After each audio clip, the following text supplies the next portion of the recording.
last Doha, we were doing,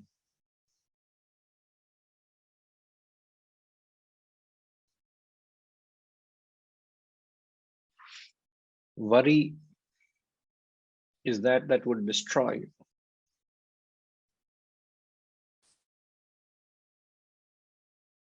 So the mental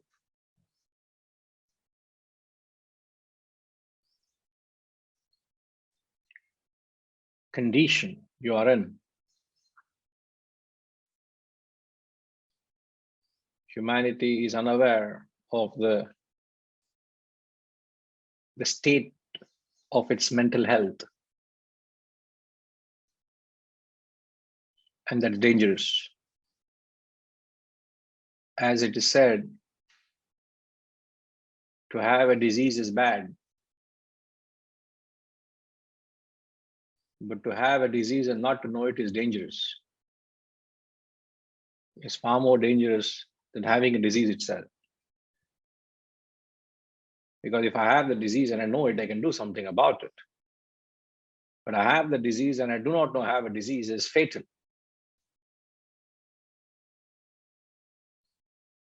And none of you realize the mental condition you are in and how it causes a considerable damage. It is very worrying, in fact. It's very worrying for people like us who deal with minds of people day in and day out. No, I need to practice this quality not to worry, because it worries us how humanity is oblivious, unaware. It's like a doctor who has done a research, taking the pandemic into account. Humanity has been hit very hard by this pandemic. Everybody is suffering, nobody is spared. And right through, silently, somebody has been doing the research to find out what is this virus, how is it has caused such a damage history, and has found a solution without anybody's help. He has just been silently pulling in his resources, and he has done that research. And he comes out into the open, into the market. He calls the media, tries to make some noise to let people know that what he has got has the solution. Nobody heeds it. It's all falling on deaf ears. You get what I'm saying? He has got a solution, but no takers, because people don't realize it. Many a time, I've found myself in such a happy plight. When you talk of a plight, it's usually a very sad state. It's a happy plight, because the moment the world realizes I will have no time for myself, the fact that the world doesn't realize the magnitude of the state they are in and the aptness of this knowledge to their ever-growing concern, I will have no time for myself. Thank God, the word, many have not realized it. Many have not woken up to this great Sanatana Dharma. The ignorance is rampant, sir. Rampant. Like yesterday evening, there was a small function where I was obliged to be a part of. Educated people, all were in their suits, well placed in the societies in their respective fields, very successful.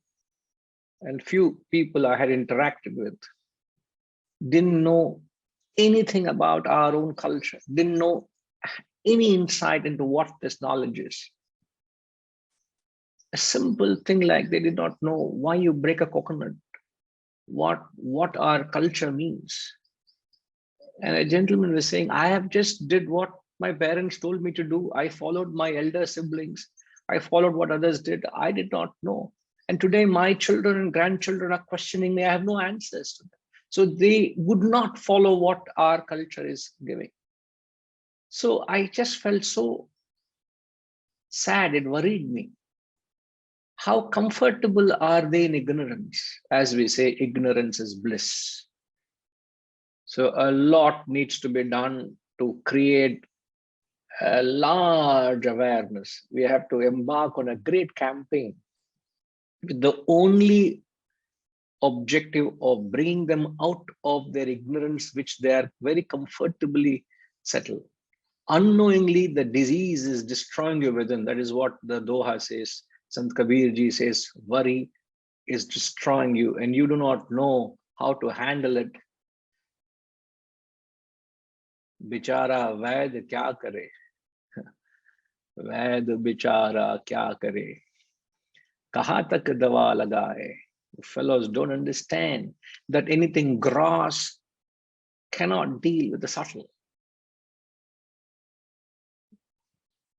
You don't know whom to go, you just rush to these people. That's the reason hospitals are chock-a-block. If you want to invest your valuable resources, invest in this field, you will make Humpty Dumpty for yourself. I don't know whether the Humpty Dumpty is the right word. I'm just using what comes to my mind. You know, I'm in a different mood today, so please forgive me. And I would like to ask Ashama to share what she shared last week with me privately. If you don't remember, I've written it down. Last week, immediately after the class, you sent me, I written it down. I kept a note. I said I should tell this something which was so beautiful. आपको याद है माँ? बताइए थोड़ा सा. बताएंगे. जहाँ चिंता होती है. जहाँ हाँ अभी मिल गया. Yeah. Yes. I don't remember the exact word, but जहाँ चिंता होती है वहाँ चिंतन नहीं हो सकता. और जहाँ चिंतन होता है तो फिर चिंता किस बात की? चिंता काहे की? चिंता काहे की? I felt it so beautiful. The way, I don't know where you got this from. Is it the Kabir ji's Doha or what is it? Where is it from? My elder sister, she often repeats this. Okay. This is again from our school teacher Rajput sir. He used to say this. So I need to go and see him then now. He's no more. Okay. He used to say this Kabir ke dohe and Rahim ke dohe to us in school. But is it Kabir ji's dohe? It doesn't look like no, it. It's Rahim. I don't think so. But very, very apt, I felt. Thank you, Ma. So the doha, I repeat what she said. Jaha chinta hoti hai. Because I would like this doha, whoever written it, to be sung. And I'm not able, I've not attempted, I would say seriously, but if somebody can, it's a musical. So it should be sung like a doha. It has its own beauty, and then you are able to relate to it better. So, but it reads, Jaha chinta hoti hai, waha chintan nahi ho sakta.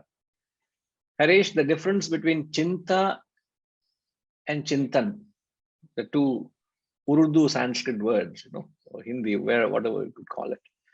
Chinta is,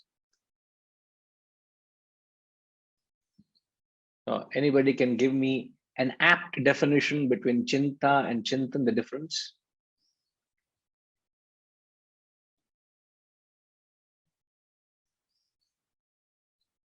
To the point, don't go about beating around the bush. An apt definition between, a difference between chinta and chintan.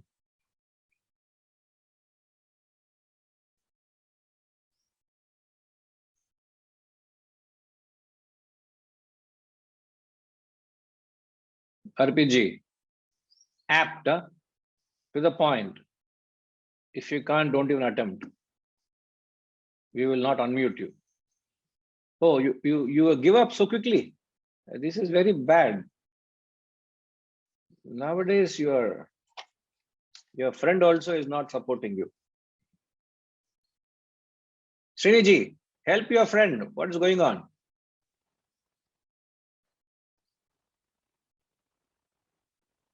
Why is RPG not unmuted? He doesn't want to unmute himself. Huh? Ah, okay. Well, Hari Om Guruji. I mean, Chinta, I know. Chintan, I don't know. I don't know the difference. At least what you know, give us. No, what we don't know, I will So fill it in. Chinta, to me, Chinta is basic worrying. Just Chinta. That in Gujarati, that's worrying, plain and simple. But I don't know the difference between the two words. My vocabulary is not so strong in the subcontinental languages, so I don't know. Okay.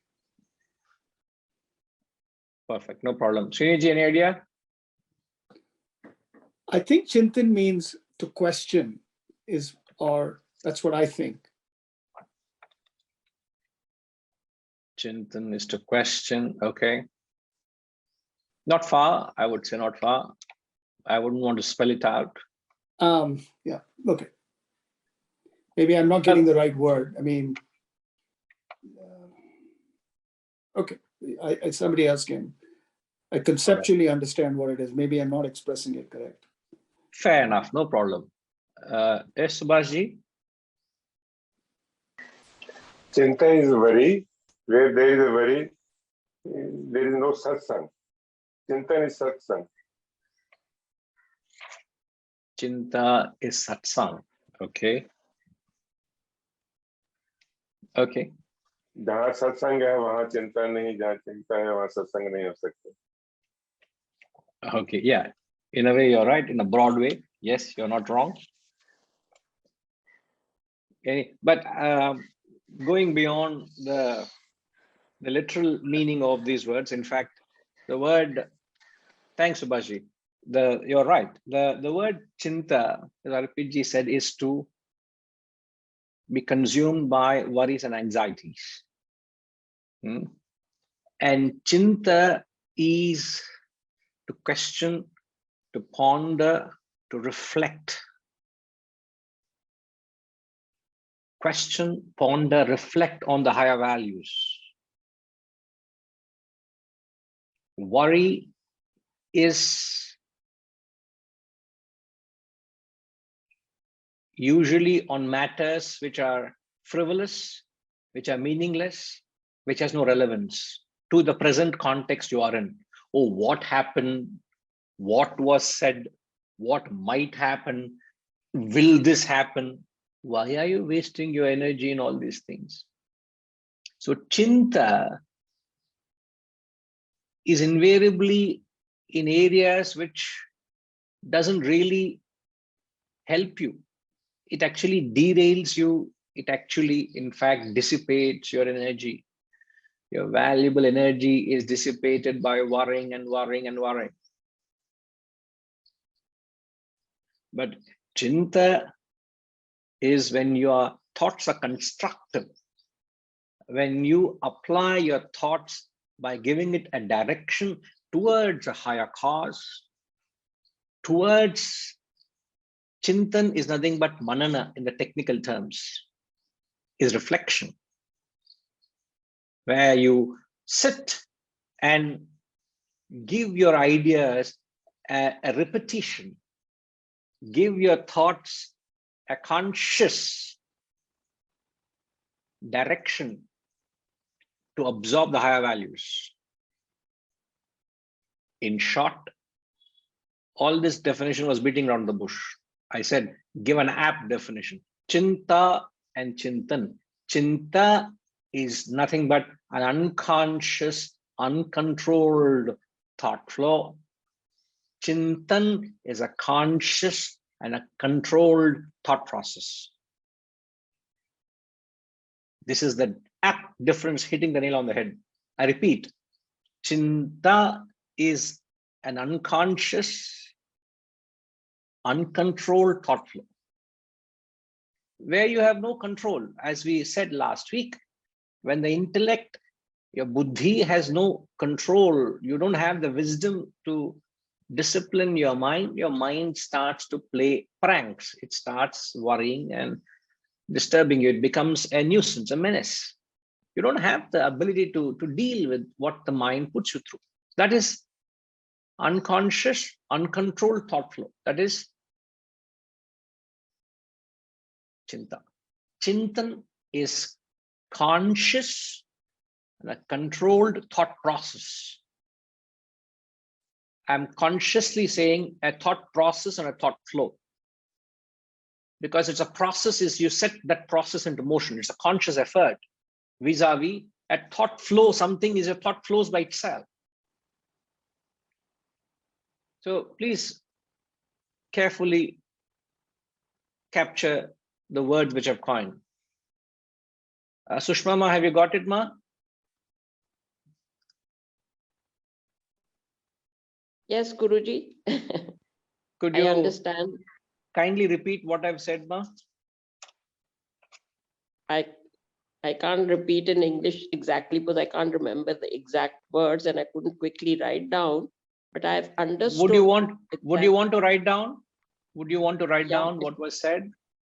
Yeah, I've written that chinta dissipates your energy and you don't have control over your mind. But chintan is a reflection or thought process. I could only write that much. Okay. What, Hariji, could you kindly capture the definition, sir? Oh, yes. Gayatri ma has captured chinta. If you see the chat box, ma, chinta is an Yes. unconscious thought flow. Hello, it's incomplete. Yeah. Unconscious and uncontrolled thought flow. Unconscious. Unconscious and uncontrolled thought flow. And correct. Chintan is conscious and controlled thought process, right? And chintan is a conscious. Yes, it's a very conscious and a controlled thought process.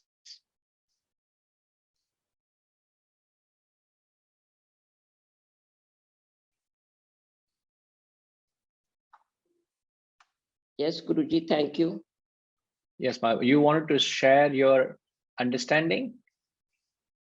Well, I mean, I knew this, I've heard of this verse before, and of course you put it very correctly in English, the way it is.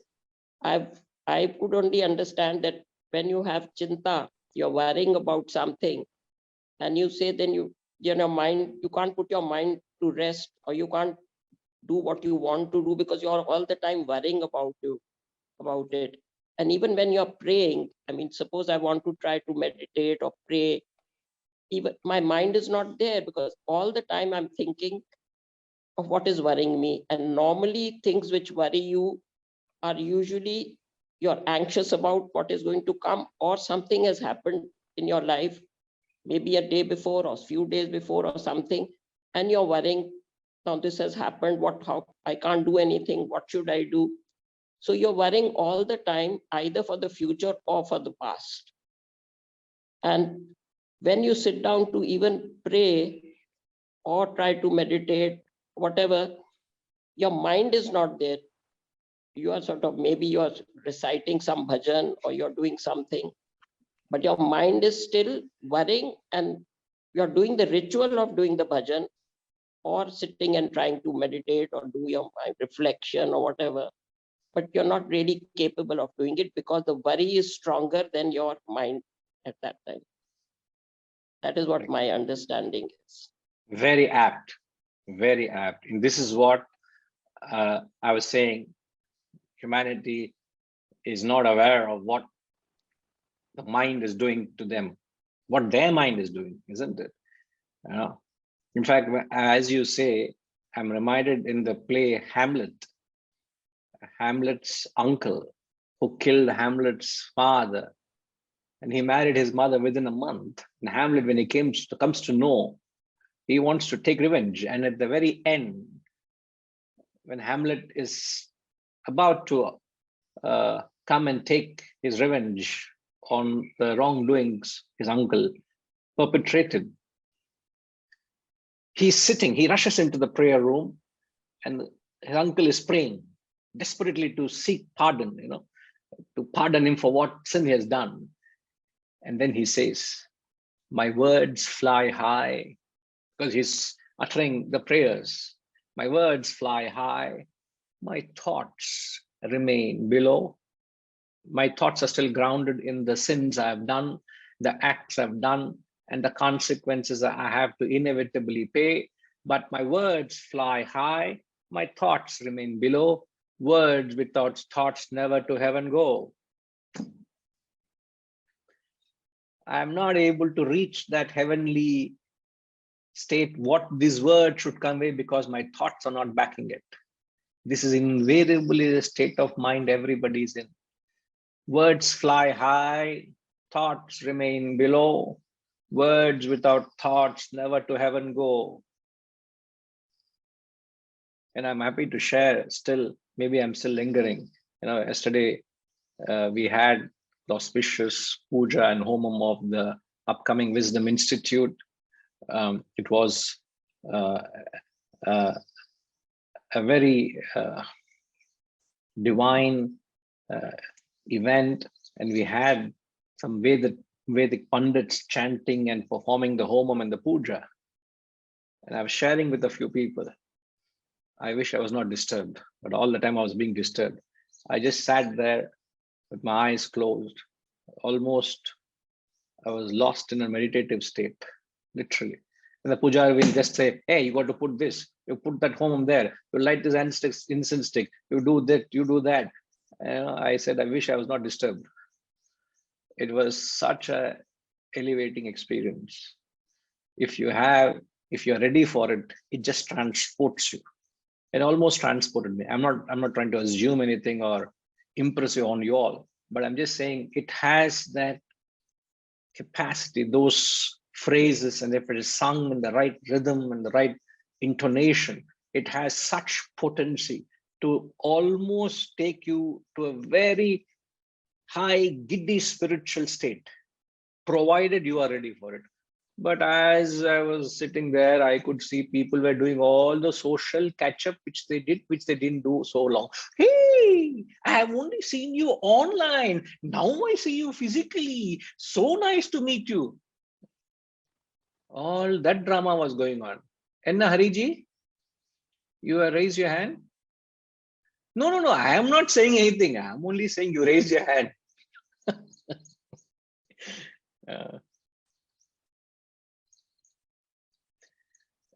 It was a very, very lovely time. We all met, a few of us. But I'm saying, I'm recalling of the context. Words fly, yes, Sudhama, words fly high. My thoughts remain below. Words without thoughts never to heaven go. Means if you want to really be spiritual, your spiritual status is not defined by your physical state, is not defined by what you do, is defined by where your mind is. And accept you don't know where your mind is, because it is up to itself. It does what it wants, when it wants, and you have no say on what it wants to do. You are helpless. You're a slave to your mind. And that is destroying you, destroying humanity. And it is our concerted effort to create that awareness through a platform so that people realize that they should embark on this wisdom. And there's nothing that can put the mind in its place but by developing your own buddhi. You got to strengthen your own faculty. You don't find quick fixes. You don't find shortcuts to that state. You've got to develop, and you need to embark on a journey. And our job of a guru is to show the path, to lead that path, to take you that journey. You got to embark, and the choice is yours. In fact, it's very pertinent to say, if you are consumed by worries, you are a sinner. If you're consumed by your worries and anxieties, you are a sinner. Because all the time you're worrying of the past, you're thinking of your past shortcomings, your guilt, your wrongdoings, your imperfections, your incompleteness, you're a sinner. But if you can envision a future, if you can identify with an ideal, a cause, a higher purpose, with this higher wisdom, you are a saint. So you do chinta, you are a sinner. You do chintan, you are a saint. Now the choice is yours. Which road you take, which route you take. I remember a poem, I can't remember the author. The poem was The Road Not Taken. So I don't know who wrote it, but it's a beautiful poem. That's what he says. He talks of a path which was deserted vis-a-vis a path which was well laid. And everybody took the path which was well laid, and nobody took the path which was little, it was not something which Robert Frost, there you go. Do pick up his works. Beautiful poem. So, Hariji, you have something to say, Hariji?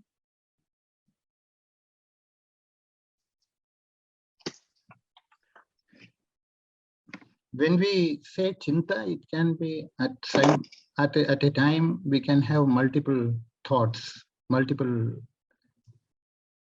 whereas when we are talking on chintan, it will be only one thought. Not at all. Not at all. You can't say so. Chintan is not necessarily mean meditation. Now, what we are doing is chintan here. We are sharing many ideas, yet you are conscious and you are in the present and you are reflecting. You're constantly reflecting, absorbing many ideas. When you say one thought, it becomes meditation. No, intensified chintan is meditation, but we are talking of can I reflect on? Can I reflect on multiple subjects at one time? No, right now there are many ideas that is happening. You are not wandering. Are you wandering? Is your mind uncontrolled here, or is your mind in the present? Mind is at present, yeah. In the present. So do you call it chinta or chintan? It is chintan. That's all I'm saying. Yeah. It doesn't necessarily have, it can be a very focused study. Yeah, okay. I'm trying to understand a specific concept. Okay. Hey, what is this concept of reincarnation? How does it fit in? Where am I falling to understand? You try to put all the aspects and try and examine it. That also is chintan. Trying to be in this classroom also is chintan. Chintan. If you don't put your phone in vibratory mode, you will be very soon transported from chintan to chinta. Correct? Huh? Yeah, sure. What sure? Take your phone right now. I will. Take your phone right now on screen, show us, and put it off or in silent mode. But you can still choose to chinta. That is your choice. See, sometimes divinity helps you how to answer questions. I don't have an answer, but providence showers you with enough words to convey the message. So, Hariji, satisfied, Hariji? Yeah. Namaskar, sir.